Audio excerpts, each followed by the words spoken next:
आज हम लोग कार्बनिक यौगिकों के समावयवता गुण के बारे में पढ़ेंगे। समावयवता जिसे आइसोमेरिज्म भी अंग्रेजी में कहते हैं।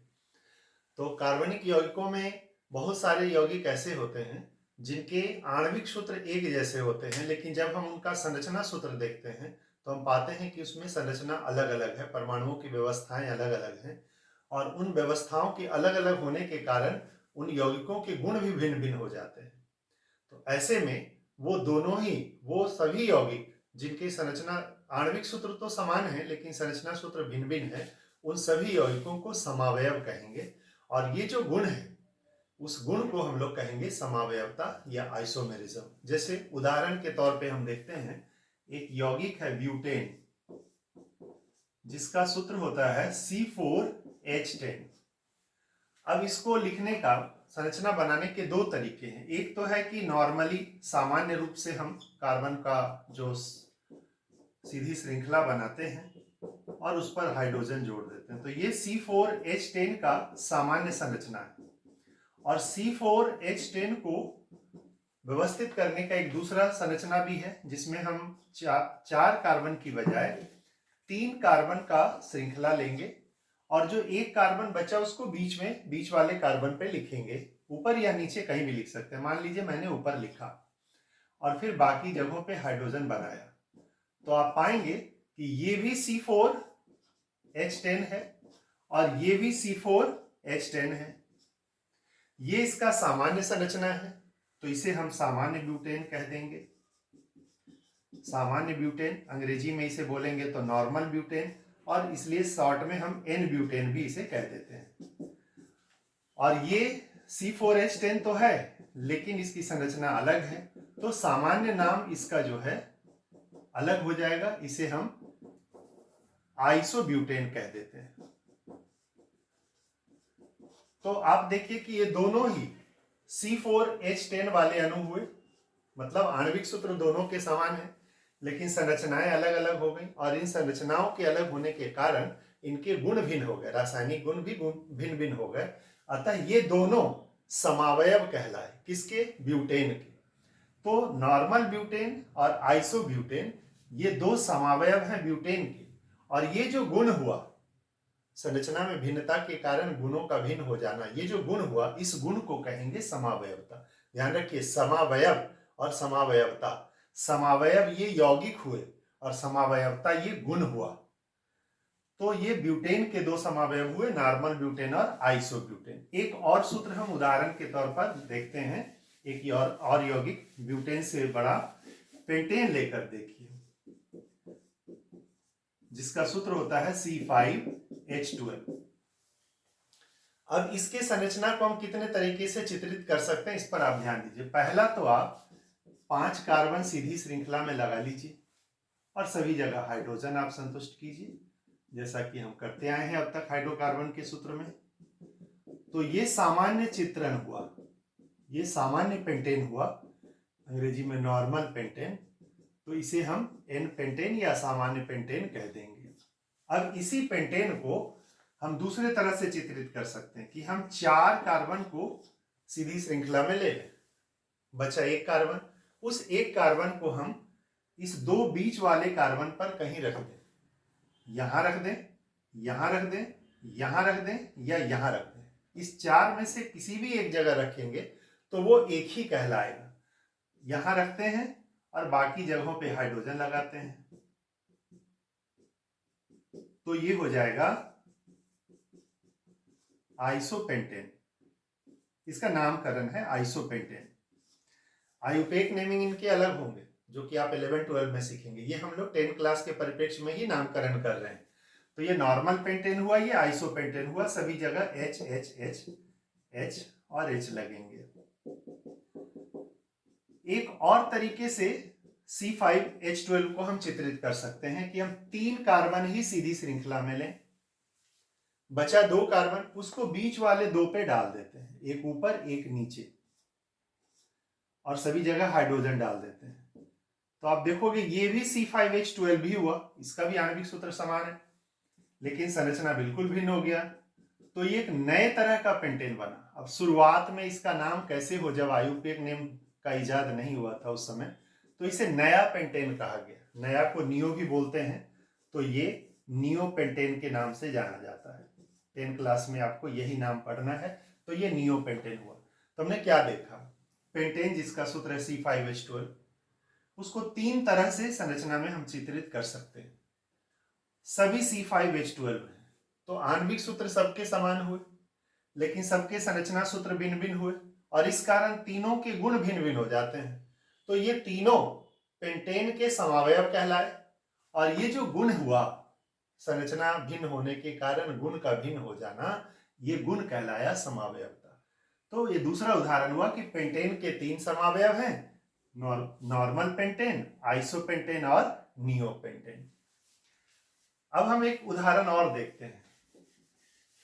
आपके मन में एक सवाल आ सकता है, इसी पेंटेन में मैं आपको समझाऊं कि जैसे ये सामान्य पेंटेन के लिए हमने 5 कार्बन जोड़ा था, हाइड्रोजन बाद में जोड़ेंगे, अभी मेन आप इस सीरीज को सीखिए। और दूसरे में हमने 4 कार्बन को जोड़ा, और मैंने आपको बताया कि आप बीच वाले कार्बन पे वो एक कार्बन बचा हुआ कहीं भी डाल दीजिए। आप में से किसी के मन में प्रश्न उठ सकता है कि क्या हम यहां डाल सकते हैं, या क्या हम वो कार्बन यहां डाल सकते हैं, या क्या वो कार्बन यहां डाल सकते हैं, या क्या वो कार्बन यहां डाल सकते हैं क्या। तो आप देखिएगा कि जब हम सीधी श्रृंखला बोल रहे हैं, उस सीधी श्रृंखला का ये कतई मतलब नहीं होता कि 180 डिग्री पर सीधी रेखा। सीधी श्रृंखला चाहे वो कहीं भी किसी मोड़ से मुड़ा हो, जैसे इसको हम इधर कर दिए तो ये भी सीधी श्रृंखला कहलाएगी पेंटेन की। कार्बन के 5 तत्वों का, 5 परमाणुओं का ये सीधी श्रृंखला कहलाएगा। जैसे मान लीजिए कि हमको ए से बी शहर जाना है, और उसको मुख्य सड़क जो है वो ऐसे गई, फिर किसी कारण से ज्योग्राफिकली ऐसे मुड़ी और फिर यहां आ गई, लेकिन ये मुख्य सड़क है। तो हम अगर किसी को बताएंगे कि आपको ए से बी जाना है तो कैसे जाइए, तो हम कहेंगे जो मुख्य सड़क है उसको सीधे पकड़ के चले जाइए तो आप बी पर जाएंगे। तो बोलते क्या है कि उस सड़क को सीधे पकड़ के जाना है, लेकिन वो सड़क जैसे जैसे मुड़ रही है वैसे मुड़ना भी तो है। सीधा का मतलब 180 डिग्री पे नहीं चला जाना है। वही बात यहाँ भी आपको समझना है कि सीधा का मतलब कि कार्बन की एक लंबी श्रृंखला, लंबी चेन, मैक्सिमम कहाँ तक जाती है, तो ये ऐसे गई, तो ये नॉर्मल पेंटेन ही हुआ। अगर आप यहाँ लिख देंगे तो ये भी सीधी श्रृंखला कहलाएगी 5 कार्बन का, यहाँ लिख देंगे तो ये भी 5 कार्बन का चेन कहलाएगा, ये भी कर देंगे तो 5 कार्बन का चेन कहलाएगा। लेकिन जैसे ही आप इसको बीच वाले कार्बन पे लिखते हैं तो कार्बन का चेन 4 कार्बन वाला हुआ, और दूसरे कार्बन पे ये ब्रांच हुआ। तो इस बात को ध्यान रखेंगे कि सीधी श्रृंखला का मतलब ब्रांच जब डालते हैं, नया संरचना जब लिखते हैं, तो कार्बन जो है अंतिम कार्बन पर नहीं लिखना इधर उधर, उसको बीच वाले पे लिखना है। अब इस बात को एक और उदाहरण से हम समझाने का प्रयास करते हैं आपको। हेक्सेन ले लें,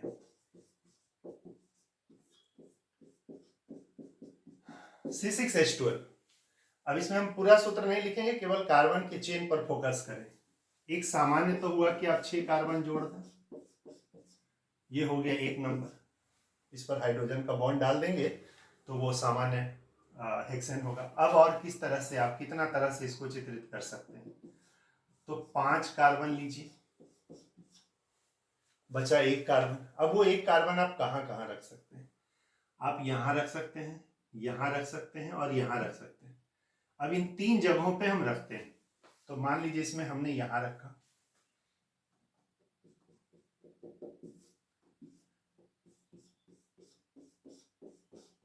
फिर हमने यहाँ रखा बीच वाले पे, यही ऊपर ही रखते हैं, आप कंफ्यूज ना हो, ऊपर या नीचे कहीं भी रख सकते हैं।